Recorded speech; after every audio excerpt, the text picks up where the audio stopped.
세월이 흘러 백발이 성성해지면 젊은 날 모든 것을 세상에 알리고 싶어 했던 그 열정은 어느새 조심스러운 침묵으로 바뀐다.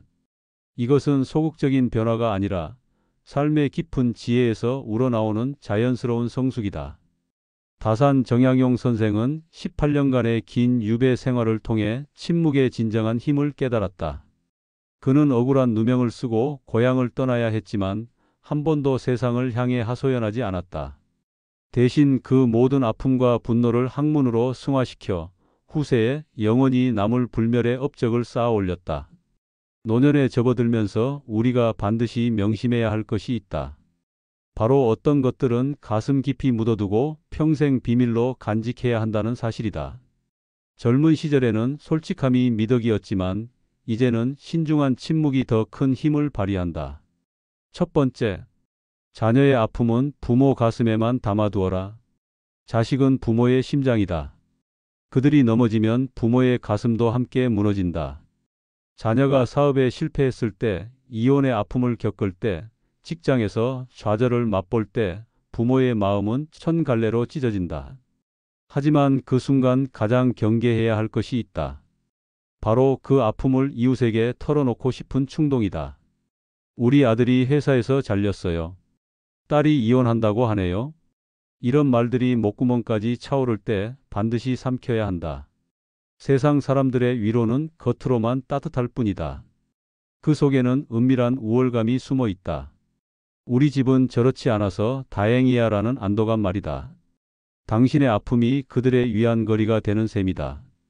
더욱 안타까운 것은 한 번 입 밖으로 나온 말은 걷잡을 수 없이 퍼져나간다는 점이다. 동네 사람들만 아는 이야기가 아니라 학부모 모임에서, 직장 동료들 사이에서, 친척들 사이에서 끊임없이 회자된다. 자녀가 새로운 시작을 하려 해도 과거의 실패담이 발목을 잡는다. 정약용은 유배지에서 아들들에게 편지를 쓰며 늘 이렇게 당부했다. 아무리 힘들고 불합리한 일을 당했더라도 가슴에 품은 뜻을 꺾지 말라. 하지만 그는 결코 자신의 가문이 당한 치욕을 남들에게 하소연하지 않았다. 18년간의 유배 생활 동안 단 한 번도 자신의 억울함을 세상에 호소하지 않았다.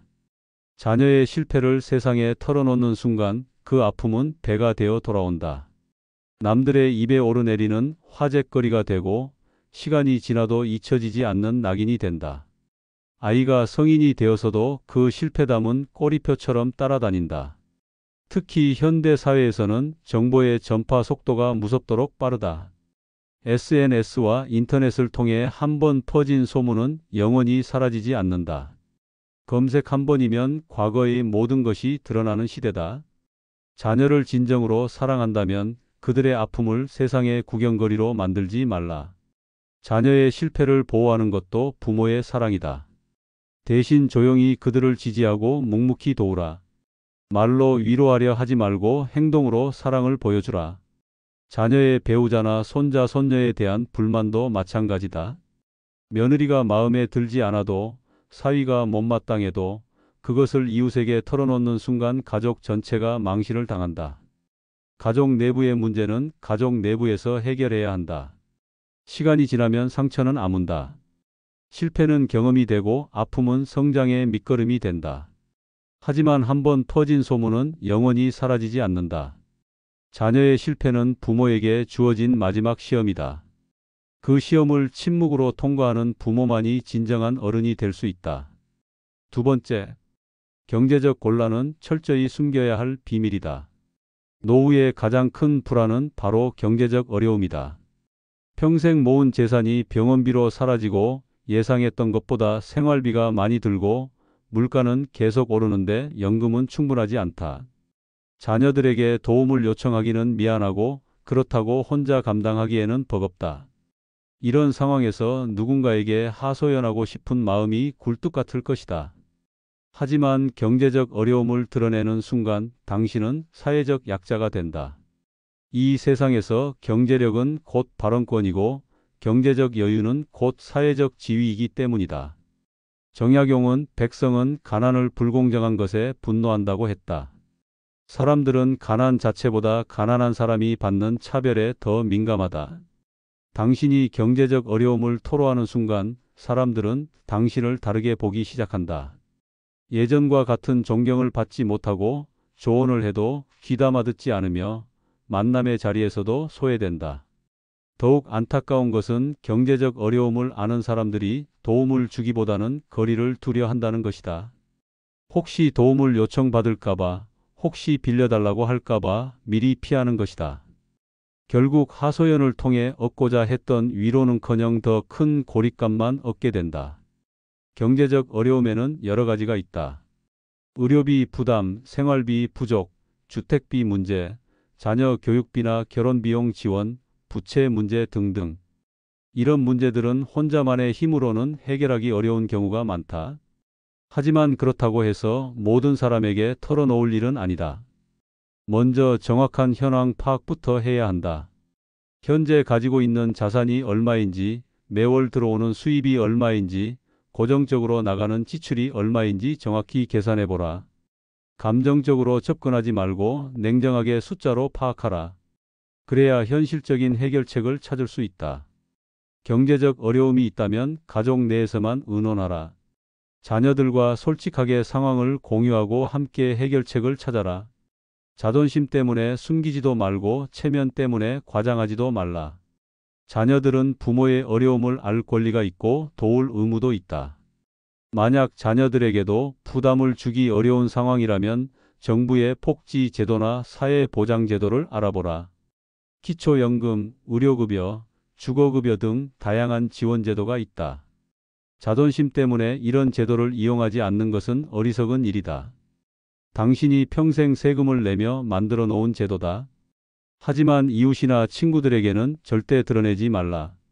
그들의 동정어린 시선은 당신의 자존감을 더욱 갉아먹을 뿐이다. 요즘 물가가 많이 올랐네요. 연금만으로는 살기 어렵네요. 정도의 일반적인 이야기는 괜찮다. 하지만 구체적인 어려움이나 심각한 상황은 절대 말하지 말라.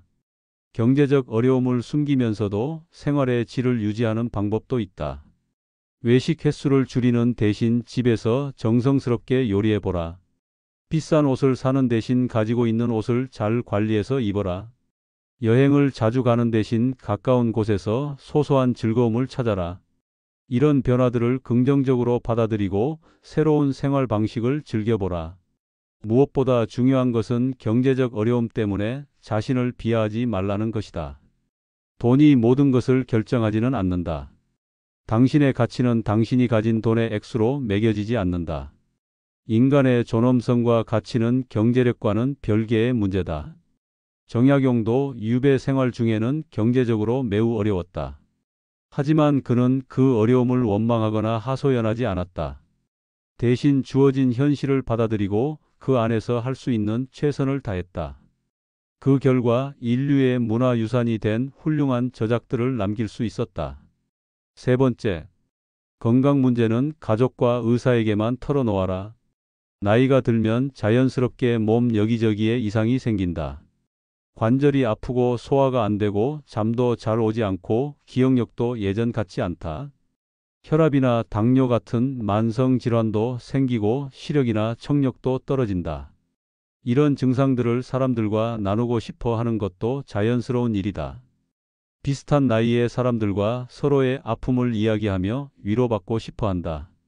하지만 건강 문제를 너무 자주, 너무 자세히 이야기하는 것은 위험하다. 사람들은 처음에는 걱정해주고 위로해주지만 시간이 지나면 지겨워한다. 또 그 이야기야라는 식으로 반응하게 되고 결국 만나는 것 자체를 부담스러워한다.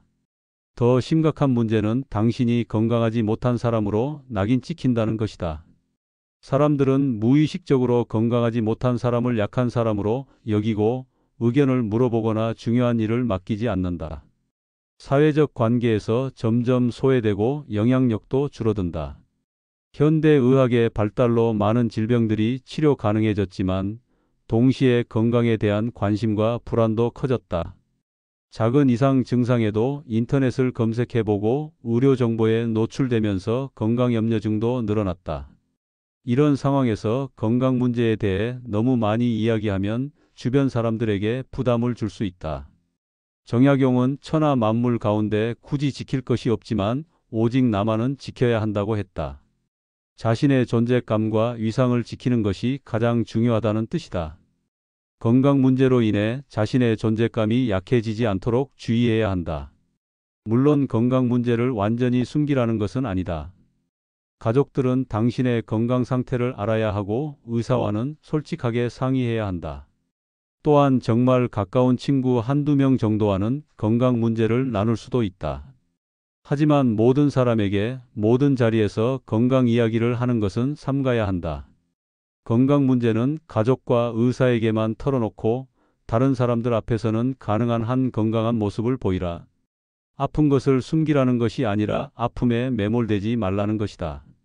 질병이 당신의 정체성이 되어서는 안 된다. 대신 건강을 유지하고 개선하기 위해 노력하는 모습을 보여라. 규칙적인 운동, 균형 잡힌 식사, 충분한 수면, 정기적인 건강검진 등 건강한 생활 습관을 유지하라. 그리고 그런 노력들을 자연스럽게 보여주라. 요즘 산책을 시작했어요. 집에서 요가를 해보고 있어요. 같은 긍정적인 이야기는 괜찮다. 건강 문제가 있어도 삶의 다른 영역에서는 활발하게 활동하라. 취미 생활을 즐기고 사회 활동에 참여하고 새로운 것을 배우고 의미 있는 일들을 하라. 건강 문제가 삶의 전부가 되지 않도록 하라. 또한 건강 정보에 지나치게 매달리지도 말라. 인터넷에는 의료 정보가 넘쳐나지만 그 중에는 잘못된 정보도 많다. 검증되지 않은 정보에 의존하거나 다른 사람의 경험담을 자신에게 그대로 적용하려 하지 말라. 전문의와 상의해서 자신에게 맞는 치료법을 찾아라. 무엇보다 건강 문제 때문에 절망하거나 포기하지 말라. 많은 질병들이 적절한 치료와 관리를 통해 일상생활에 큰 지장 없이 살 수 있게 되었다. 건강한 부분에 집중하고 할 수 있는 일들을 찾아서 하라. 정약용도 유배 생활 중에 건강상 여러 문제가 있었지만 그것을 핑계로 학문을 포기하지 않았다. 오히려 더욱 집중해서 연구하고 저술했다. 건강 문제는 삶의 한 부분일 뿐 삶의 전부가 아니다. 네 번째, 과거의 영광은 마음속에만 간직하라. 나이가 들면 현재보다 과거에 집착하게 된다. 젊은 시절의 성공담, 예전에 잘 나가던 시절의 이야기를 자꾸 꺼내고 싶어 한다. 내가 젊었을 때는 말이야, 우리 때는 그렇지 않았는데, 예전에 내가 일할 때는 말이야 라는 말로 시작하는 이야기들 말이다.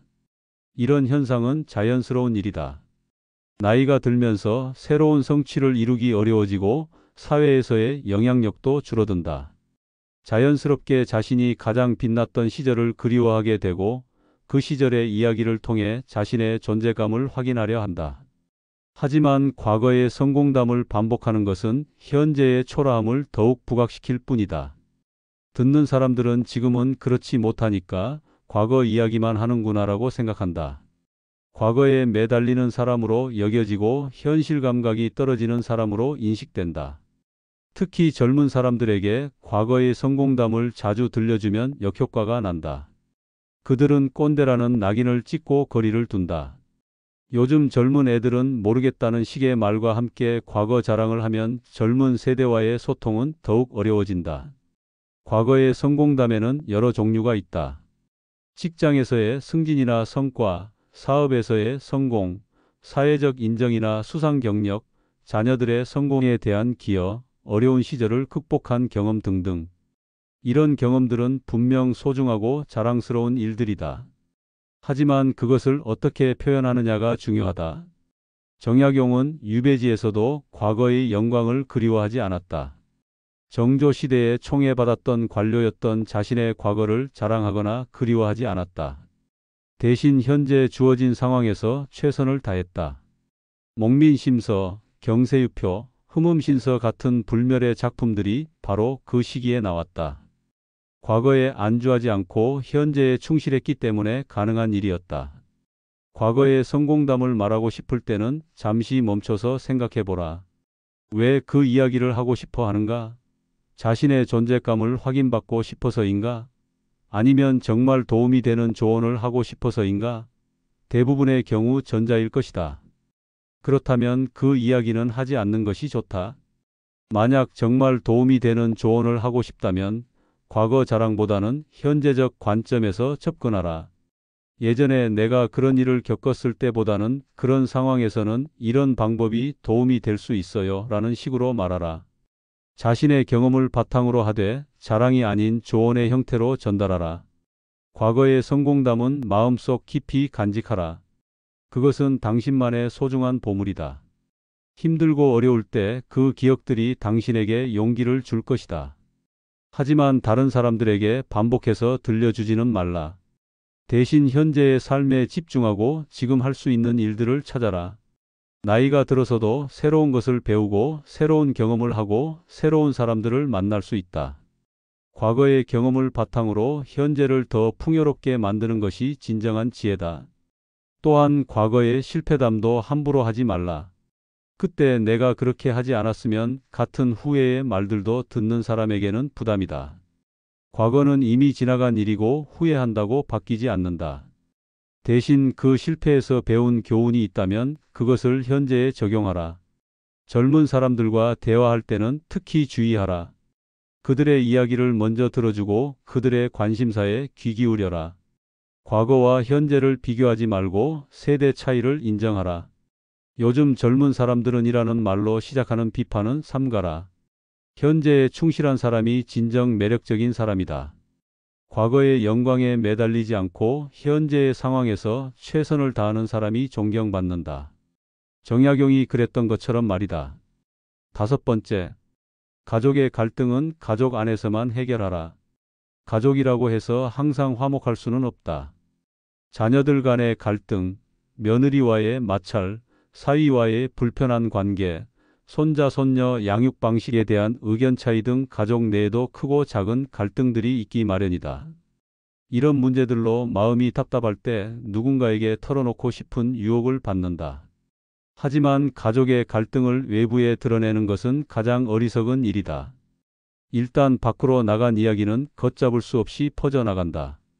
과장되고 왜곡되어 전해지면서 실제보다 훨씬 심각한 갈등으로 받아들여진다. 결국 가족 전체가 동네의 화제거리가 되고 갈등 당사자들도 더 큰 상처를 받는다. 가족 갈등에는 여러 종류가 있다. 경제적 문제로 인한 갈등, 양육 방식에 대한 의견 차이, 종교나 가치관의 차이, 상속이나 재산 문제, 결혼이나 이혼 문제, 직업이나 진로 선택 문제 등등. 이런 문제들은 복잡하고 민감해서 외부인이 쉽게 이해하거나 해결책을 제시하기 어렵다. 특히 며느리나 사위에 대한 불만을 외부에 털어놓는 것은 매우 위험하다. 한번 퍼진 이야기는 당사자들의 귀에도 들어가게 되고 그러면 관계는 더욱 악화된다. 복구하기 어려운 상처가 생긴다. 정약용은 가족에 대한 깊은 사랑을 가지고 있었지만 가족의 문제를 함부로 드러내지 않았다. 유배 중에도 가족들에게 보낸 편지에서 마음속으로 남의 은혜를 받고자 하는 생각을 버린다면 저절로 마음이 편안하고 기분이 화평스러워져 하늘을 원망하거나 사람을 원망하는 그런 병통은 사라질 것이다라고 조언했다. 원망하지 말고 불평하지 말고 조용히 참고 견디라는 뜻이다. 가족 갈등이 생겼을 때는 먼저 냉정하게 상황을 분석해보라. 정말 해결해야 할 문제인지 아니면 시간이 지나면 자연스럽게 해결될 문제인지 판단하라. 많은 가족 갈등들이 일시적인 감정 대립에서 비롯되는 경우가 많다. 만약 정말 심각한 문제라면 가족 회의를 통해 해결하라. 당사자들이 모여서 솔직하게 대화하고 서로의 입장을 이해하려 노력하라. 필요하다면 가족 상담을 받는 것도 좋다. 하지만 그 모든 과정을 가족 내부에서만 진행하라. 가족의 갈등은 가족 안에서 해결하라. 시간이 걸리더라도 인내심을 가지고 기다리라.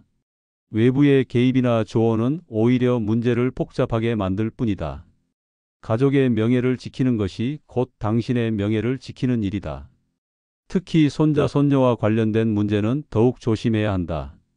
자녀들의 양육 방식이 마음에 들지 않아도 함부로 개입하지 말라. 시대가 바뀌었고 양육 방식도 달라졌다. 당신의 방식이 절대적으로 옳다고 생각하지 말라. 또한 가족 갈등의 원인이 자신에게 있을 가능성도 생각해 보라. 혹시 자신이 너무 간섭하고 있는 것은 아닌지, 자신의 기준을 강요하고 있는 것은 아닌지 돌아보라. 때로는 한 걸음 물러서는 것이 해결책이 될 수도 있다. 무엇보다 가족에 대한 사랑을 잃지 말라. 갈등이 있어도 그들은 여전히 당신의 가족이다. 미움보다는 이해를, 비판보다는 포용을 선택하라. 시간이 지나면 대부분의 갈등들은 해결된다. 6번째, 타인을 향한 독설은 삼키고 또 삼켜라. 나이가 들수록 세상을 보는 눈이 예리해진다. 젊은 사람들의 어리석음이 보이고 사회의 모순이 느껴지고 정치인들의 무능함이 답답하다. 이웃들의 잘못된 행동이 눈에 거슬리고 친구들의 판단 실수가 안타깝다. 이런 생각들을 주변 사람들과 나누고 싶어 하는 것도 당연하다. 하지만 험담과 비판은 부메랑처럼 돌아온다. 당신이 남을 비판하는 모습을 본 사람들은 저 사람도 다른 곳에서는 나를 비판하겠구나라고 생각한다. 신뢰를 잃고 인간관계가 소원해진다. 또한 부정적인 이야기만 하는 사람으로 인식되어 사람들이 피하게 된다. 험담의 유혹은 매우 강하다.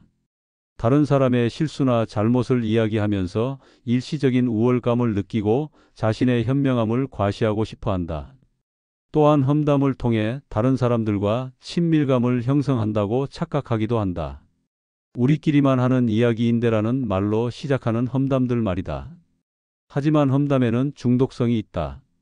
한번 시작하면 점점 더 자극적인 이야기를 찾게 되고 과장하게 되고 확인되지 않은 소문까지 퍼뜨리게 된다.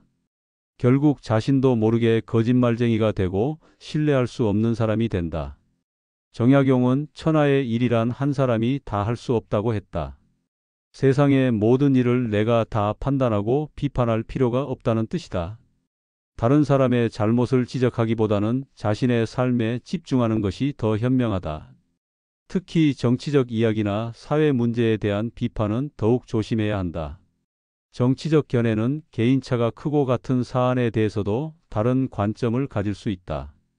자신의 정치적 견해를 강요하거나 다른 견해를 비판하면 불필요한 갈등을 만들 뿐이다. 이웃들의 사생활에 대한 험담도 삼가야 한다. 옆집에서 요즘 부부싸움이 심하대 저 집 아들이 또 사고를 쳤대 같은 이야기들은 듣는 순간 기분이 나빠진다. 설령 사실이라고 해도 그것을 퍼뜨릴 이유는 없다. 다른 사람의 불행을 화제거리로 만드는 것은 인격적으로 문제가 있는 행동이다. 종교나 가치관이 다른 사람들에 대한 비판도 조심해야 한다. 자신의 종교나 가치관이 절대적으로 옳다고 생각하지 말라. 다른 사람들도 나름의 신념과 철학을 가지고 살아간다. 그것을 존중하지 못한다면 최소한 비판하지는 말라. 젊은 세대에 대한 일반화된 비판도 삼가야 한다. 요즘 젊은 애들은 버릇이 없어. 우리 때는 그렇지 않았는데 같은 말들은 세대 갈등만 부추길 뿐이다. 시대가 바뀌었고 환경이 달라졌다. 젊은 세대는 그들만의 방식으로 세상을 살아가고 있다. 비판하고 싶은 마음이 들 때는 잠시 멈춰서 생각해보라. 그 비판이 정말 필요한 것인지 그 말을 하고 나서 어떤 결과가 있을지 신중하게 판단하라. 대부분의 경우 침묵이 더 좋은 선택이다. 만약 정말 문제가 있다고 생각되는 상황이라면 비판보다는 건설적인 제안을 하라. 저 사람은 틀렸어보다는 이런 방법은 어떨까요? 라는 식으로 접근하라. 문제를 지적하기보다는 해결책을 제시하라. 또한 다른 사람의 험담에 동조하지도 말라. 누군가 다른 사람의 험담을 시작하면 적당히 화제를 돌리거나 자리를 피하라. 그런 이야기는 하지 맙시다라고 정중하게 거절할 용기도 필요하다. 대신 긍정적인 이야기를 하라. 다른 사람의 장점을 찾아서 칭찬하고 좋은 일들을 나누고 희망적인 전망을 이야기하라. 그러면 사람들이 당신과 함께 있을 때 기분이 좋아지고 더 가까워지려 할 것이다. 정약용은 유배지에서 18년 동안 많은 부조리와 불의를 목격했지만 함부로 비판하거나 험담하지 않았다.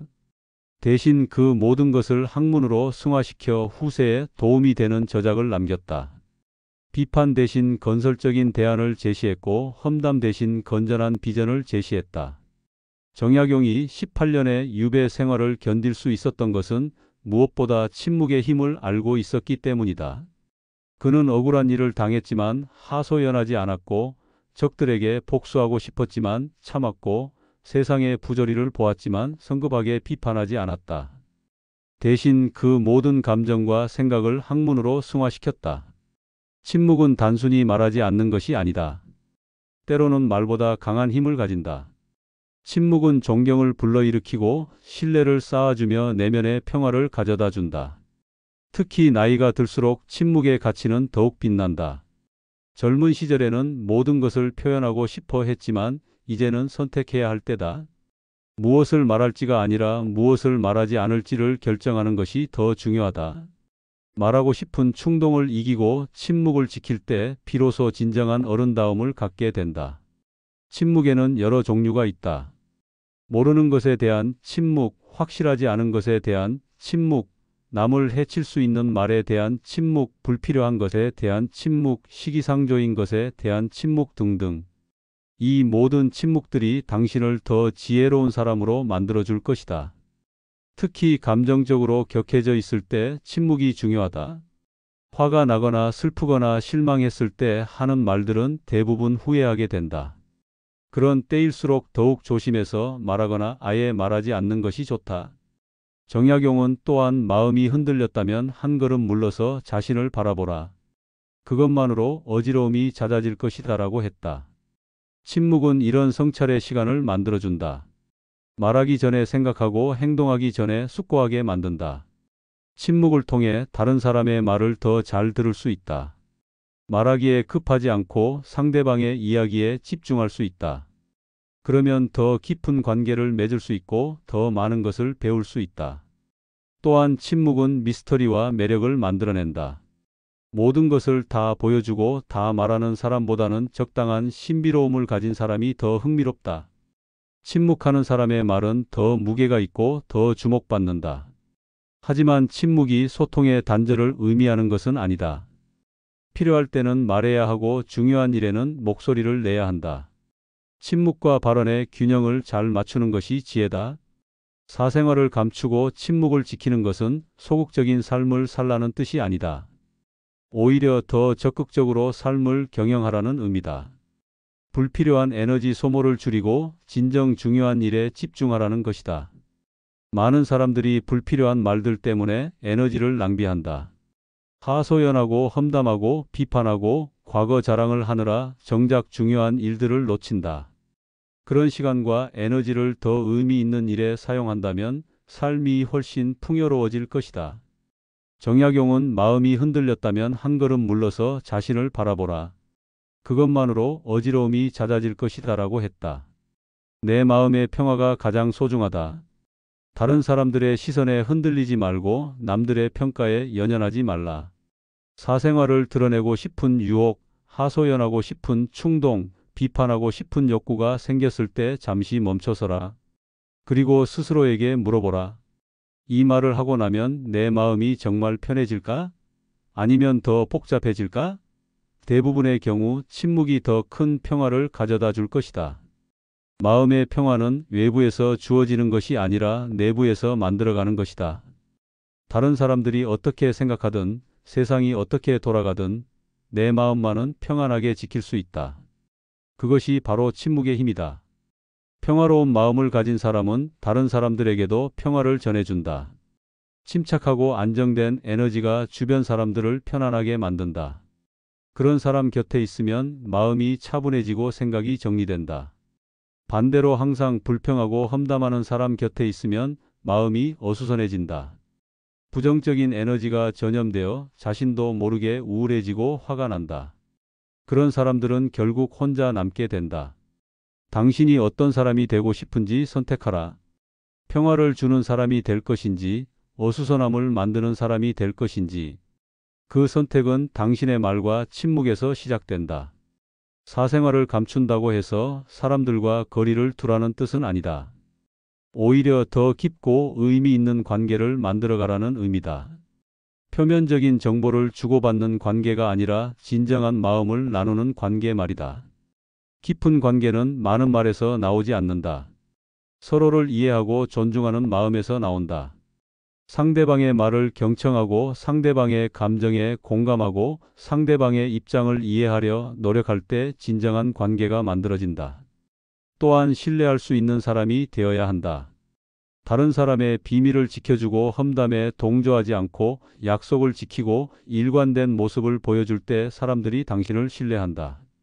그런 신뢰가 쌓이면 정말 어려울 때 도움을 받을 수 있고 기쁠 때 함께 나눌 수 있는 사람들이 생긴다. 가까운 사람 몇 명과는 깊은 이야기를 나눌 수도 있다. 하지만 그것도 신중하게 선택해야 한다. 정말 신뢰할 수 있는 사람인지, 비밀을 지켜줄 수 있는 사람인지, 진심으로 당신을 위하는 사람인지 확인해야 한다.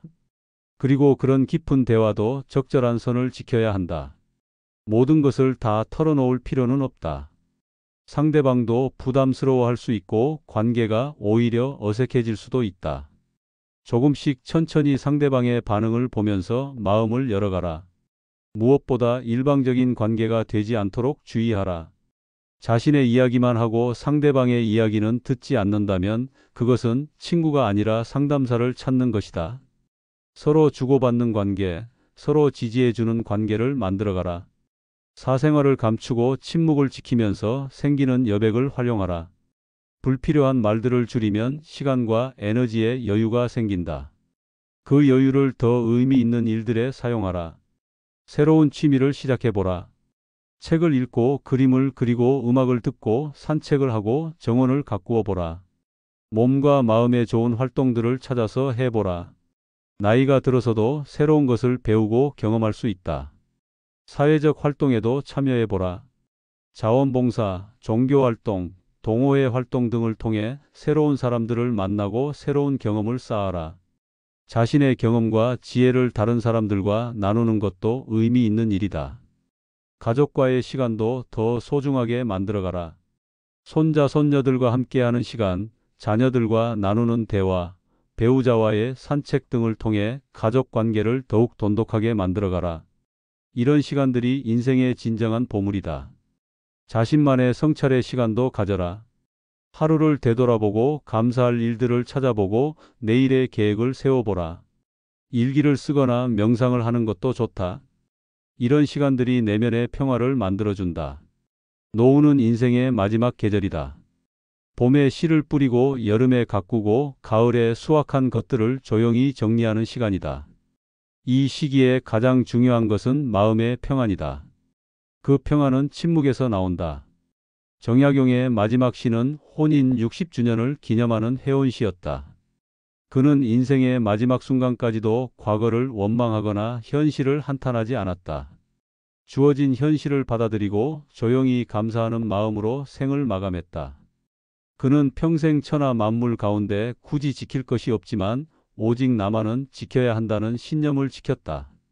자신의 품격을 지키고 자신의 신념을 지키고 자신의 내면의 평화를 지켰다. 그 결과 후세에 길이 남을 업적을 남길 수 있었다. 당신도 그런 노후를 맞이하라. 사생활을 현명하게 관리하고 불필요한 말들을 삼가며 마음의 평화를 지켜나가라. 그것이 진정 지혜로운 어른의 모습이다. 나이가 든다는 것은 단순히 시간이 지나는 것이 아니다. 경험이 쌓이고 지혜가 생기고 통찰력이 깊어지는 것이다. 그리고 그 모든 것들을 어떻게 사용하느냐가 진정한 어른다움을 결정한다. 젊을 때는 많이 말하고 많이 표현하고 많이 드러내는 것이 적극적인 삶이라고 생각했다. 하지만 이제는 안다. 진정한 힘은 절제에서 나오고 진정한 지혜는 침묵에서 나온다는 것을. 사생활을 감춘다는 것은 거짓된 삶을 살라는 뜻이 아니다. 진실하되 신중하라는 것이다. 솔직하되 분별 있게 하라는 것이다. 모든 진실을 모든 사람에게 말할 필요는 없다. 때와 장소와 상대를 가려서 말하라. 침묵은 공허함이 아니라 충만함이다. 말하지 않음으로써 더 큰 것을 얻을 수 있다. 드러내지 않음으로써 더 깊은 존경을 받을 수 있다. 정약용이 보여준 것처럼 진정한 강함은 참음에서 나오고 진정한 지혜는 침묵에서 피어난다. 당신이 남길 유산이 무엇인지 생각해보라. 재산이나 명예가 아니라 품격과 지혜를 남기고 싶지 않은가? 후대 사람들이 당신을 기억할 때 참품이 있는 분이셨다. 지혜로운 어른이셨다라고 말하게 하고 싶지 않은가? 그런 유사는 화려한 말이나 과시된 행동에서 나오지 않는다. 조용하고 꾸준한 품격, 일관된 신념, 변치 않는 원칙에서 나온다. 그리고 그 모든 것들은 현명한 침묵 속에서 빛을 발한다. 정약용은 죽기 전 자녀들에게 한양을 벗어나는 순간 기회는 사라지니 무슨 일이 있어도 한양에서 버텨라고 당부했다. 현실을 정확히 파악하고 실용적인 조언을 남긴 것이다. 감상적인 말이나 과거에 대한 원망이 아니라 미래를 위한 실질적인 지혜를 전한 것이다. 당신도 그런 유산을 남겨라. 자녀들과 손자, 손녀들에게 현명한 침묵의 가치를 보여주라. 말로 가르치려 하지 말고 행동으로 보여주라. 그들이 당신의 모습을 보면서 자연스럽게 배우게 하라. 이제 당신도 그 길을 걸어가라. 사생활을 지혜롭게 감추고 말보다는 행동으로, 드러냄보다는 간직함으로 살아가라. 그때 비로소 당신의 노후는 진정 아름다운 황혼이 될 것이다. 삶의 마지막 장을 쓸 때가 되었다. 그 장은 화려한 수사로 가득할 필요가 없다. 오히려 담백하고 진실한 문장들로 채워져야 한다. 많은 말보다는 깊은 침묵이, 과도한 표현보다는 절제된 품격이 더 오래 기억될 것이다. 정약용이 그랬던 것처럼 당신도 침묵 속에서 진정한 지혜를 완성해 가라. 그리하여 당신의 인생이 후세에 길이 남을 아름다운 서사시가 되기를 바란다.